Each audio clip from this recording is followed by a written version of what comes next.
Selamat pagi Pak Rudi dan teman-teman. Pada pagi hari ini, kelompok kami yang terdiri dari saya, Hans, Tianka, dan Jonathan akan mempresentasikan tentang evaluasi geometri persimpangan sebidang dan usulan perbaikan pada perempatan Patung Sapi Pandaan.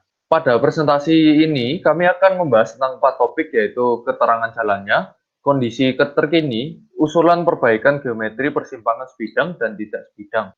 Perempatan Patung Sapi Pandaan berada di Jalan WR Supratman nomor 84. Kelebihan kondisi terkini dari perempatan ini adalah jarak pandang belokan dan radius belokan yang sudah baik seperti yang sudah tertera di gambar di bawah ini. Selain itu, lebar jalan tiap jalur sudah cukup lebar. Sedangkan kekurangan kondisi terkini adalah marka jalan yang sudah pudar, radius belokan dan jarak pandang yang masih kurang baik seperti pada di gambar di bawah ini, dan arus lalu lintas yang cukup padat. Usulan perbaikan yang pertama adalah mempertebal marka jalannya. Kelebihan dari mempertebal marka jalan adalah memperjelas pengarahan dan pengaturan lalu lintas dan memperjelas batasan daerah pada satu jalan dan yang lainnya. Next. Kekurangan pertama mempertebal marka jalan adalah membutuhkan waktu dan penutupan akses jalan, dan yang kedua adalah membutuhkan pemeliharaan yang rutin dan biaya yang tinggi seperti pengecatan ulang secara berkala. Usulan kami yang kedua adalah dengan memperbesar radius belokan dari jalan itu, mengingat jalan tersebut terdapat kekurangan. Hal ini tampak dari gambar bahwa aspal masih belum rata dan diperlukan pengaspalan supaya jalan tersebut aman untuk dilalui atau dilewati oleh kendaraan. Nah, apabila kita memperbesar radius belokan, kelebihan yang kita dapatkan adalah yang pertama, menambah jarak pandang pengemudi. Pengemudi lebih leluasa untuk melihat sekitar. Yang kedua adalah menampung pergerakan kendaraan pada tikungan dengan aman dan nyaman, karena dengan memperbaiki radius belokan, maka kendaraan akan lebih cepat dalam mobilisasi belokan. Yang ketiga adalah meningkatkan kelancaran arus lalu lintas.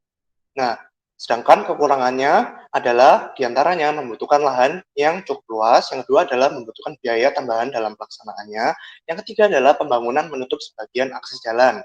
Menutup akses jalan juga perlu dipertimbangkan, karena dengan menutup akses bagian jalan, maka akan menimbulkan arus lalu lintas menjadi terganggu akibat penutupan jalan tersebut.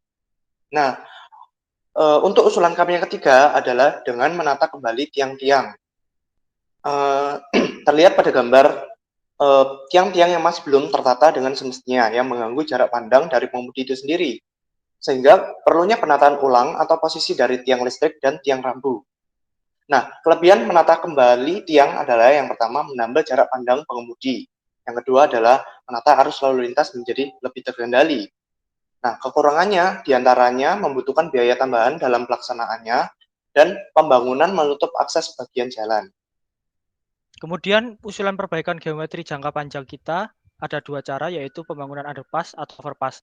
Untuk kelebihan dari pembangunan overpass ini, yaitu yang pertama menghindari permasalahan kemacetan lalu lintas. Kemudian yang kedua ideal untuk daerah rawan banjir karena elevasinya berada di atas permukaan jalan. Kemudian yang ketiga menunjang perkembangan kawasan wisata dan industri. Nah, kekurangan overpass ini yaitu yang pertama pembangunan memiliki jangka waktu yang lama. Kemudian yang kedua membutuhkan jalur penyeberangan bagi pejalan kaki, dan yang ketiga biayanya relatif cukup mahal. Kemudian untuk kelebihan dari underpass ini, yang pertama menghindari permasalahan kemacetan lalu lintas, kemudian yang kedua menunjang perkembangan kawasan wisata dan industri, kemudian yang ketiga waktu pelaksanaannya lebih cepat, namun bisa menjadi kebalikannya tergantung kondisi, yaitu jika misalnya pada bawah permukaan jalan terdapat suatu gorong-gorong. Nah, itu untuk galiannya kita perlu menambah biaya dan waktu pelaksanaannya juga lebih lama. Kemudian kekurangan dari underpass ini yaitu yang pertama, pembangunan itu menutup akses sebagian jalan. Kemudian yang kedua, rentan terhadap banjir karena elevasinya berada di bawah permukaan jalan. Kemudian yang ketiga, membutuhkan jalur penyeberangan bagi pejalan kaki. Berikut adalah referensi yang kita dapatkan. Sekian presentasi dari kelompok kami. Terima kasih.